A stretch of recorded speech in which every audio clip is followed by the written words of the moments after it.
Good morning mga ka-bookkeeper. Ako nga pala si Charles Pino,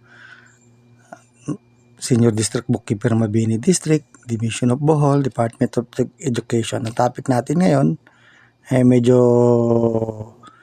accounting na ulit, pero ito ibang klase o ibang type ng business.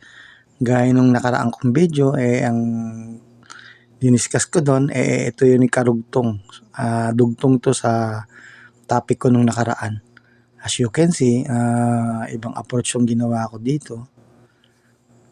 Ang sa naunang mga video sa co-op, gumamit lang ako ng trial balance doon. Ito incorporated na sa isang Excel na ginawa ko.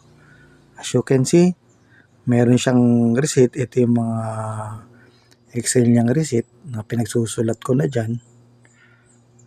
Ayan ang mukha ng aking Excel na ginamit. Ayan. Ganon din sa disbursement. Ganon din sa disbursement. Nakasulat na rin siya. Ito nga pala tracking services. Ayan. Ang maganda dito kasi drop down na siya. Ang ginagamit kong mamimili ka. Kung expenses, drop down lang, tapos pipili ka rin anong klase ng expenses sa drop down. Ayan, marami siyang pagpipilian. Ayan, marami siya. Ito yung ginawa ko sa Excel. Ganun din sa receipt. Ayan, drop down din siya. Choices din. Ito rin, account name. Ayan siya. Sa susunod na tuturo ko sa inyo kung paano ginawa itong mga to. Ganon din sa general journal. Ayan ang general journal. Diba sabi ko nung mga unang video, 3 libro yung aking ginagawa. Ang cash receipt, cash disbursement, tsaka general journal. Ayan, ganun din ito, mga drop down. May mga pagpipilian, ganun din kung anong account. Lahat yan, 3 libro. Cash receipt, disbursement, tsaka general journal. Mga pili-pili lang. At madali ka nang maka-entry. Tapos itong 3 na to, naka-incorporate dito sa trial balance. Trial balance. Ayan, naka-incorporate siya. Ito yung debit side ng cash receipt, cash disbursement, tsaka general journal. Itong part na to, ito yung previous month o previous year siya na trial balance na mga balances niya. Ayan, previous. Itong sa kabila, ayan na sa kabila, yan yung debit ng cash receipt, ng cash disbursement, tsaka general journal. Tapos magto-total siya. Ito yung pinaka-total sa debit. Pinaka-total niya. Pinaka-total sa debit. Ito rin yung sa credit side. Credit side ng ng cash disbursement, cash receipt, cash disbursement, tsaka general journal. Tapos magto-total dito. Makikita nyo, napakahaba, ang dami, no? Sum if ang ginagamit ko, pero tuturuan ko kayo paggamit yan ng sum if. Tapos ito na yung pinaka total niya, previous year. Madali lang yan, yung mga equal sign lang yan kaya madali siyang makita. So ito yung pinaka balance siya.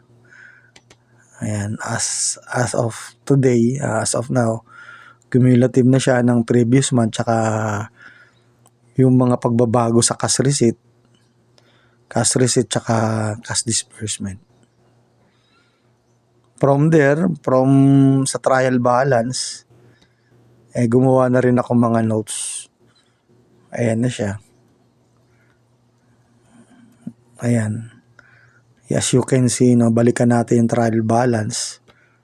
Yung trial balance na cash niya is 2,195,994.17 pesos centavos.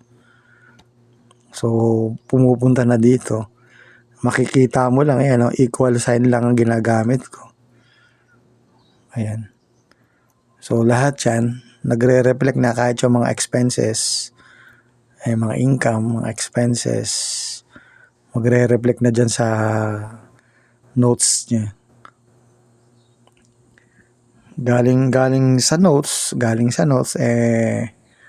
pumupunta siya sa mga financial statement. Actually, dalawa lang ang ginagawa kong financial statement. At ginagawa kong cash flow sa huling year end, ha. Ayan, no, nagre-reflect na siya, makita nyo. Usually, notes lang, equal sign din. Pick up lang ako. Ganyan lang paggawa ng Excel. Ituturo ko sa susunod, oh, merong hindi na balance. Ayan, madali lang hanapin yan kung titingnan natin. Tapos ganun din sa income statement.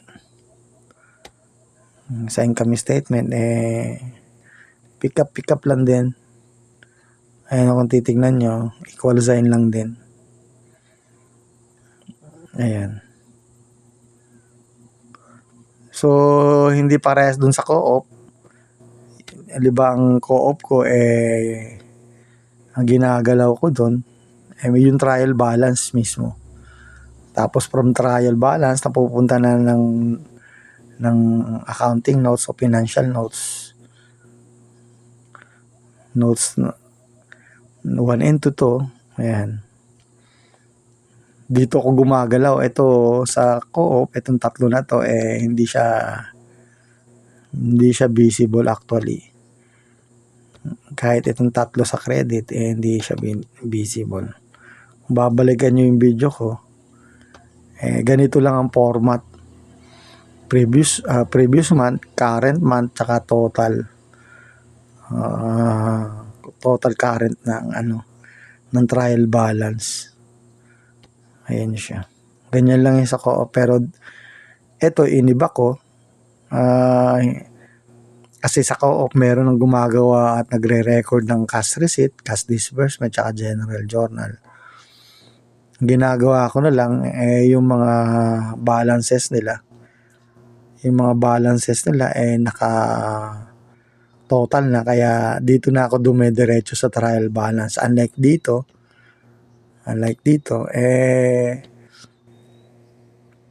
galing mismo sa mga resibo. Itong cash receipt. Ayan. Galing mismo sa resibo. Tapos ang disbursement, galing din sa mga voucher na mismo. So from tatlo lang ginagalaw ko dito. Ito lang cash receipt, disbursement, tsaka general journal. Ito yung kaibahan ng dalawang Excel ko. Ito sa tracking services to. So, unlike sa co-op, trial balance lang yung ginagalaw ko. Pumupunta na siya ng notes. Gumagawa na rin siya ng balance sheet tsaka income statement. Ayan yung kaibahan ng Excel ko sa co-op na handle ko tsaka itong tracking services. Isa to sa mga kliyente ko na ginawan ko ng Excel. Pero pag nagsasubmit ako sa kanila ng accounting report, itong financial report lang ang piniprint ko at hindi ko pinapakita mismo tong kabuuan ng Excel ko kasi ito tinatawag na copyright. Copyright siya. Hindi pwedeng gayahin. Pwedeng gayahin siya pero hindi as easy na Anyway, ang naman, ang paggawa nito madali naman. Ayun kung titignan nyo. tuturo ko sa susunod kung paano ginagawa ito. Kaya hanggang dito na lang siguro mga ka-bookkeeper. Maraming salamat sa inyong suporta. Kung hindi pa subscriber sa aking channel, mag-subscribe na. At para ma-notify mo para kung may mga bago akong video. Sa mga huling linggo, medyo talagang busy ako kasi may hinahabol kaming dead sa mga liquidation ng eskwelahan. Kaya sana naintindihan nyo. At nagpapasalamat ako dahil patuloy kayong nanonood sa video ko. Patuloy nyo sinusuportahan yung aking channel. At ang dalangin ko magpatuloy tayo sa pag-aaral ng accounting, sa actual ng paggawaan ng isang financial statement o sa pagsulat o sa paggawa ng isang process ng bookkeeping. So hanggang dito na lang mga ka-bookkeeper. Thank you.